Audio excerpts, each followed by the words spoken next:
Me sacudieron por dentro. Mis gruesos sentimientos se desparramaron sin tener conciencia en dónde caían. Los arrastró un lodazal delgado hacia el mar del infortunio. Hoy, el ocaso de este día me retrató la angustia de la muerte guindada en las ramas de la esperanza.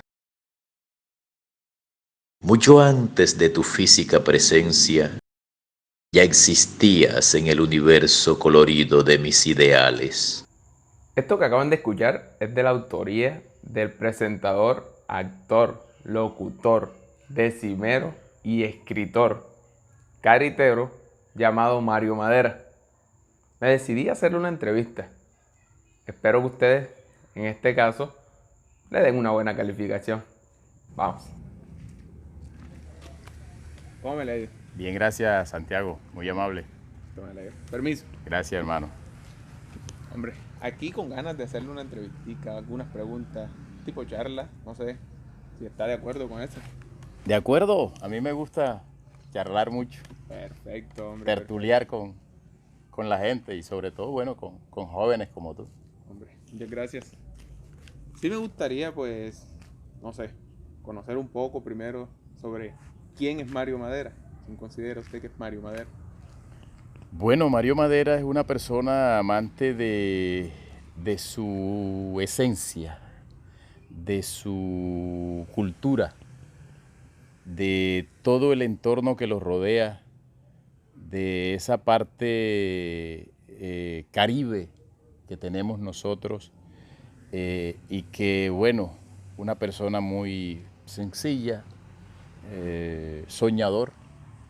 Me gusta la parte social, el hecho de poder contribuir con la causa social de mi comunidad, de mi entorno, de la gente que nos rodea, de la familia, una persona familiar, romántica. Me gusta mucho la lectura y escribir, me encanta escribir. La música, soy de pronto hasta un músico por ahí frustrado, pero al fin y al cabo músico, porque yo creo que cada persona tiene ese músico por dentro, ¿no? Entonces, eso es en esencia Mario Madera, un enamorado de su pueblo, del Carito y de su gente. Hombre, eso está perfecto. He preparado aquí una serie de preguntas, no sé si empezamos con esto. Básicamente, pues ya que me comentó acerca de quién es usted, me gustaría saber algunas cositas. Como ya que mencionó este aspecto que tiene que ver con todo lo de su pueblo, que lo rodea, que está enamorado de él, basado en este tipo de, de entorno en el que usted se mueve, ¿qué considera usted importante que se mantenga presente en la sociedad? Yo creo que la sociedad nos falta, sobre todo en nuestro territorio, más unión, la unidad. La unidad no solamente de las personas de su entorno físico, sino de la unidad de criterios hacia un fin, hacia acometer algo que vaya en beneficio de toda la comunidad. Y yo creo que la justicia social tiene algo que ver en gran poderío con eso. Eh, yo creo que si nos unimos, logramos la fuerza necesaria para acometer acciones, que creo en estos momentos es lo que nos está haciendo falta. Estamos diciendo mucha literatura, estamos proponiendo muchas ideas, pero no vemos la acción conjunta. A pesar de la divergencia de ideas y de conceptos, la acción conjunta no se está dando. Cada quien está por su lado, cada familia pelea y lucha por su lado, pero una acción conjunta comunitaria no se está viendo y eso de alguna forma me preocupa mucho y me entristece porque anteriormente no era así. La comunidad era muy unida y cuando se decidían a hacer algún campaña, algún proyecto para la misma comunidad, para su beneficio, todo el mundo se unía y trabajaba con fervor, con pasión, con todo el amor, y eran unos echados para adelante. Y hoy en día, pues a pesar de que conocemos un poco más, de que hay más profesionales, de que tenemos un conocimiento más exacto, más cercano a la exactitud de lo que es el mundo, de lo que nos rodea, estamos muy desunidos, y eso creo que hace falta, unir más a la comunidad. Ahora que menciona este tipo de aspectos como la unidad, como ese carisma que se veía anteriormente, no sé, de la gente para con la gente, porque mencionó que antes se veía mucha unidad, que la gente tal vez ayudaba a las demás personas. ¿Cree usted que tiene esto que ver también en el ámbito profesional, el cual pues básicamente o mayormente se dibuja a través de este factor tan importante en la sociedad que viene a ser el dinero? ¿Cree usted en realidad que el dinero puede ser como tal uno de los factores importantes en este cambio de la sociedad?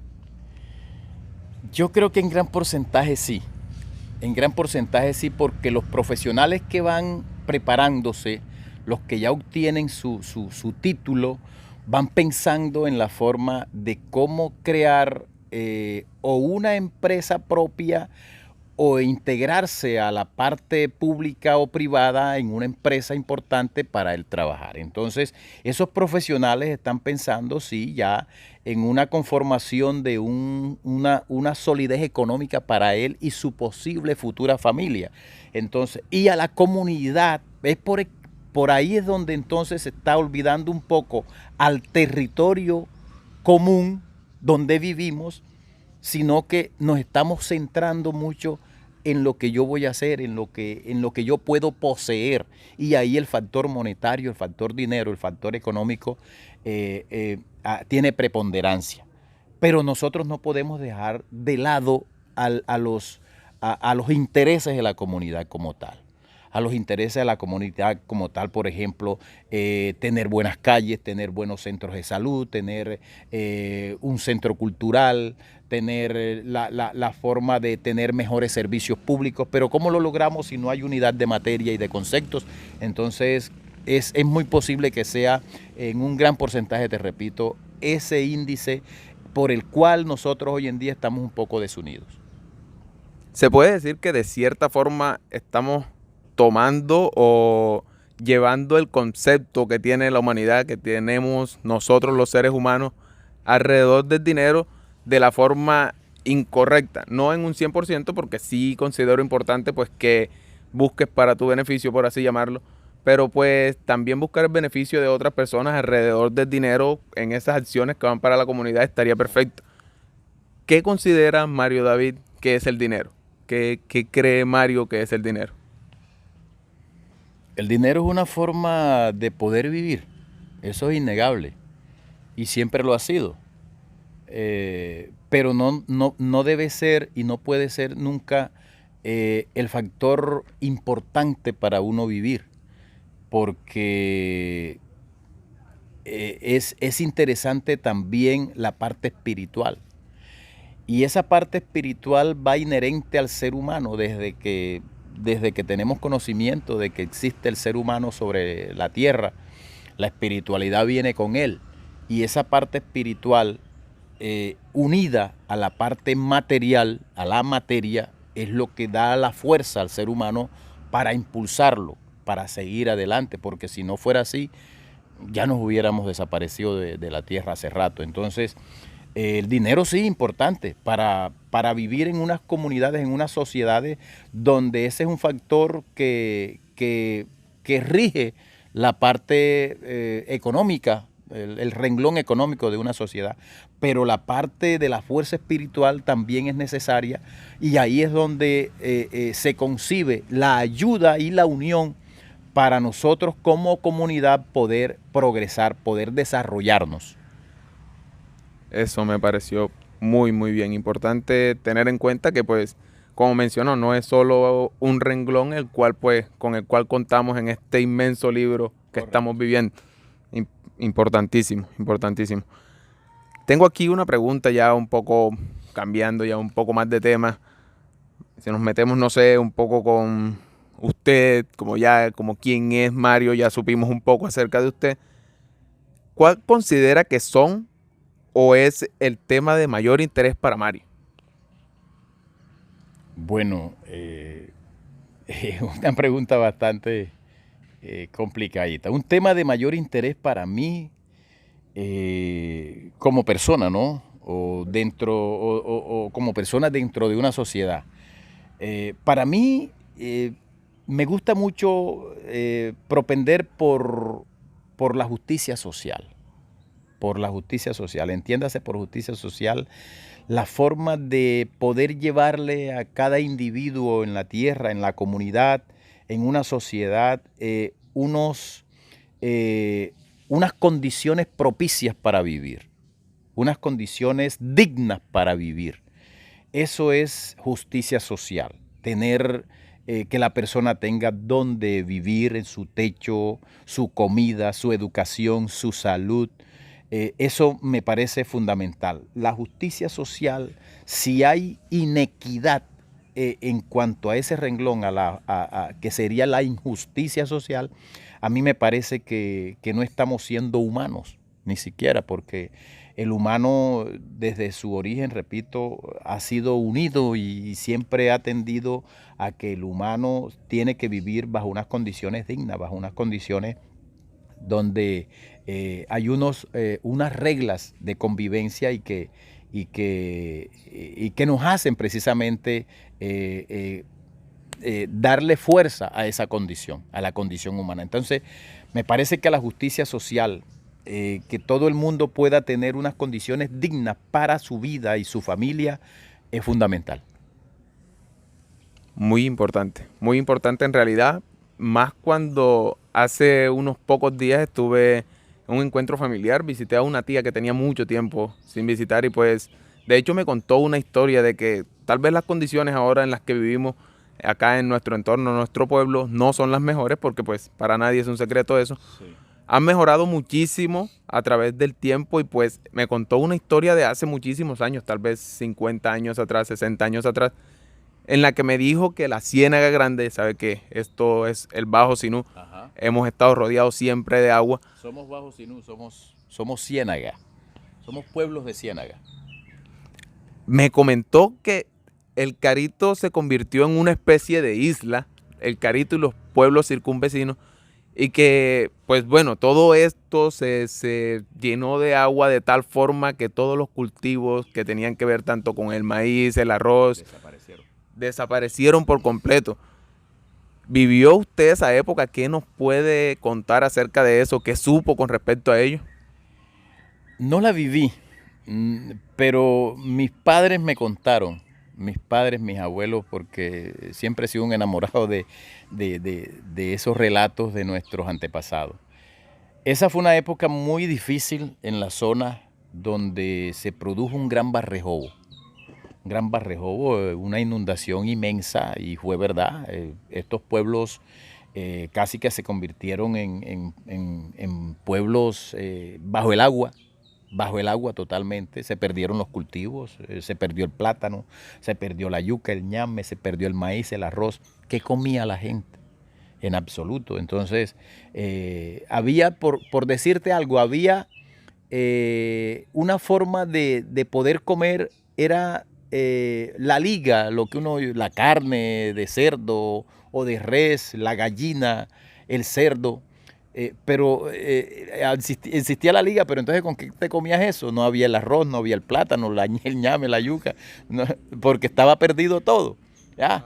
Entonces fue una época bien difícil, muy difícil, y bueno, pero el hombre siempre ha logrado sobrevivir, a pesar de las calamidades por fuerza de la naturaleza, o por enfermedades, por pandemias, por lo que tú quieras. Fíjate que estamos todavía saliendo de una pandemia, pero la humanidad logró sobrevivir.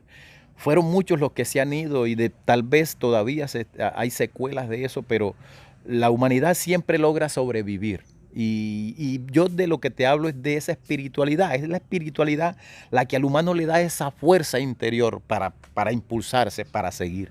Porque si no fuera así, si fuéramos solamente materia, ya no existiéramos. Wow, Bastante profundo eso y un tema bastante importante porque me parece que la espiritualidad en el ser humano es... Eso está inherente y nuestros antepasados no solamente nos los decían, sino que lo vivieron. Si nos vamos solamente a nuestra raza zenú de donde nosotros venimos, que somos zenú, no puros, porque ustedes saben ya que vino esas mezclas de negro, indígena y blanco, pero el indígena puro tenía esa gran espiritualidad. Y sobre esa espiritualidad fundamentaban su forma de vida material, fundamentado en la espiritualidad. Eran ellos, sus dioses, el sol, la luna, las estrellas, el agua, el fuego, la tierra, el aire, era lo que les daba vida. De ahí se apegaban ellos, de esa espiritualidad. Dime tú si no fuera así, ¿dónde hubieran encontrado esa fuerza material, la fuerza de poder trabajar la tierra, de poder trabajar todo esto? Porque estas tierras siempre han sido aguas en su gran mayoría y los zenúes tuvieron esa capacidad. Uno cuando habla de inteligencia tiene que hablar de la espiritualidad porque es el espíritu tuyo el que te va dando la inteligencia, la sagacidad y la capacidad mental para poder ir solucionando cosas. Cuando la vida te presenta vicisitudes, problemas, dificultades, ¿cómo lo solucionas? Tú lo solucionas. Mucho hoy en día cuando tenemos dificultades, ¿qué hacemos? Dios mío bendito, ayúdame, te ruego que me socorras en estos momentos porque no tengo fuerza de cómo hacerlo, pero esa espiritualidad tuya te mantiene y te da fuerza. Y lo vemos todos los días en nuestra familia, en nuestros vecinos, con nuestra comunidad, con nuestra gente. Lo vemos todos los días. Y entonces es así como la gente echa para adelante. ¿Cómo nos mantenemos si no hay esa forma espiritual que tenemos por dentro? Aunque por mucho que la gente quiera decir, por ejemplo, que es ateo, inclusive aquel que dice ser ateo tiene su espiritualidad, porque si no, no estuviera vivo. Un gran punto a tocar. No me gustaría profundizar más porque sí sé que nos podemos ir bastante lejos con ese tema, pero sí es importantísimo lo que usted dice. Voy muy de la mano con usted porque pues sí considero la espiritualidad como tal, que hace o sea, es una parte muy profunda del ser humano como tal, es inherente como tal. Demasiado. Contaba usted, bueno, una especie de anécdota con respecto a, pues, bueno, nuestras raíces, los indígenas que vivieron acá. ¿Tiene usted alguna anécdota que crea que nos pueda compartir acá a nosotros, que crea que podamos escuchar? Yo de niño siempre me gustaba hablar con los mayores, con mis abuelos, mis abuelas. Yo le debo mucho a mi abuela paterna, a Ayita, que fíjate tú, ¿cómo son las coincidencias de la vida? Hoy tú que me estás haciendo esta entrevista, 24 de junio del 2022, ella nace un 24 de junio, día de San Juan. Por eso ella se llamó Juana, Juana de Dios, Páez Viloria. Mi abuela me contó a mí una historia que me dejó marcado por lo fantástico y lo mágico de la historia. Ella me decía que aquí por estas tierras, por estos suelos, cuando pasaban los vaqueros, pasaban la gente, los pescadores, los cazadores, buscando vida, la forma de vivir. Al Carito lo poblaron gente que vinieron de las sabanas, buscando mejores tierras para el cultivo del arroz, del maíz, ya, para cazar. Antes eran muy cazadores y pescadores. Esos son costumbres que indígenas, costumbres de los indígenas, de los zenúes. Por aquí pasaban. Y entonces mi abuela me contó que en esas travesías que hacían estos hombres, andariegos del camino, de aventureros, veían por lo general en lo más alto de un cultivo de maíz, porque bueno, es tan profundo esta historia que el maíz es americano y el maíz prácticamente nace en Córdoba. Y si tú te lees a Momil 1 y Momil 2, vas a encontrar que las primeras semillas de maíz en el mundo se dieron en Momil, en Córdoba. ¿Ya? Hay unos argumentos que hablan de México también y de Perú, pero creo que lo más antiquísimo sobre el cultivo, el origen del cultivo del maíz está en Córdoba, más exactamente en Momil. Y fíjate tú toda la importancia y toda la trascendencia que puede tener ese cultivo que hoy en día pues se expandió por todo el mundo. Bueno, te relato, en un cultivo de maíz, cuando esos andariegos pasaban, aventureros, veían sobre las espigas del cultivo de maíz a una indígena. Era una aparición, era una cuestión mitológica, una aparición de una mujer danzando, bailando, desnuda totalmente, como sobre las espigas del maíz. Y hasta allá llegaban los más osados, los más atrevidos, llegaban hasta allá y a la mujer de sus senos le salía una especie de líquido, un líquido espeso, blanco, y los más osados que llegaban con sus calabazos recogían de ese líquido, ¿ya? Lo recogían y lo bebían. Y eso les daba fuerza para continuar su tarea, para continuar el trabajo y seguir el camino, ¿ya? Entonces, fíjate tú si esas historias no te marcan a ti, o sea, contadas por tu abuela, por tu papá, eso le marca a uno. Y eso fue algo que tenía yo algunos 12, 13 años y nunca se me ha olvidado, esa historia. Esa historia fue maravillosa, pero la historia sigue. La historia es larga. Luego, cuando ya el pueblo del Carito se va formando las primeras casas, el caserío como tal, habrían algunas 15, 20 casas si acaso, esa mujer ya dejó de aparecer en el cultivo de maíz. Y entonces, ¿dónde aparecía? Aparecían en los fandangos cuando se hicieron aquí las primeras fiestas a Santa Lucía para los 13 de diciembre. Que por eso hoy en día se celebra el Festival de la Chicha en homenaje a esa fecha del 13 de diciembre a Santa Lucía. Ahí aparecía esa misma mujer sobre las espermas de los bailadores, del fandango, de las velas. Ya, ahí aparecía, y aparecía danzando igualmente. Entonces, cuando se acababa el fandango, a ella capeaba a los hombres, los invitaba a que bailara con ella. Y al finalizar el fandango, ya en la madrugada, los hombres, me decía mi abuela, se sentían como extasiados, como satisfechos, como si le hubieran hecho el amor a la mujer indígena. ¿Solo bailando? Solo bailando. Solo bailando. Es una cuestión que uno lo relata y a mí porque se necesita sentirlo, vivirlo el momento. Ya, hoy en día no vamos a tener esa oportunidad de pronto de ver esa mujer danzando sobre las espigas de maíz.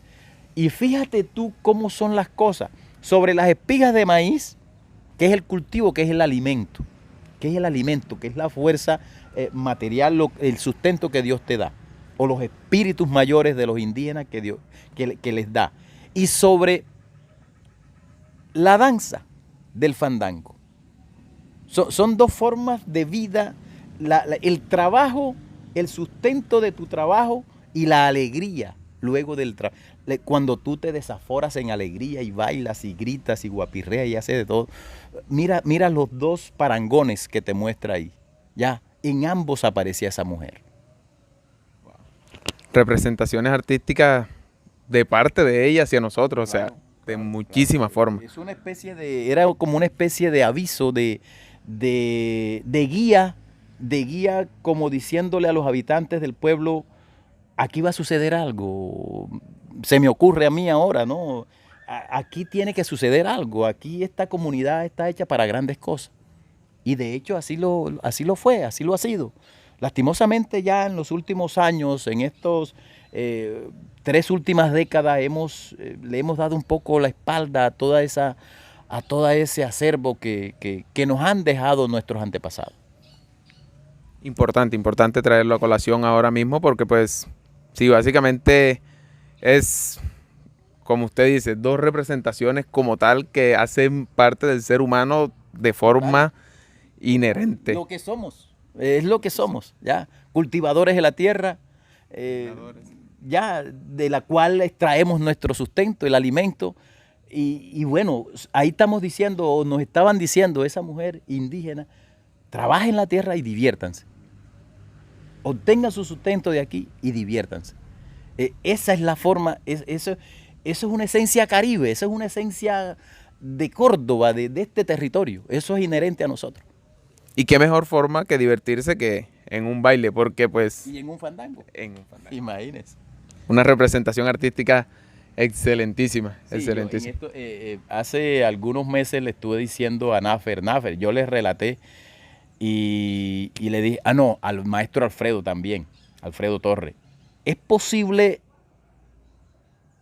retratar eso, esas dos imágenes, en un cuadro? ¿Es posible llevar esos hechos a un cuadro? Yo creo que sí, me dijeron que sí. Es posible llevarlo a un cuadro, ese relato casi que mitológico. Sería no una tarea fácil, pues para nosotros que no somos educados en ese A arte, ellos les debe quedar fácil seguramente. para ellos debe ser, debe ser. Maestro Nafer, saludo. Maestro Alfredo, también un saludo. También queda la tarea, ¿no? Aquí estamos, espérennos.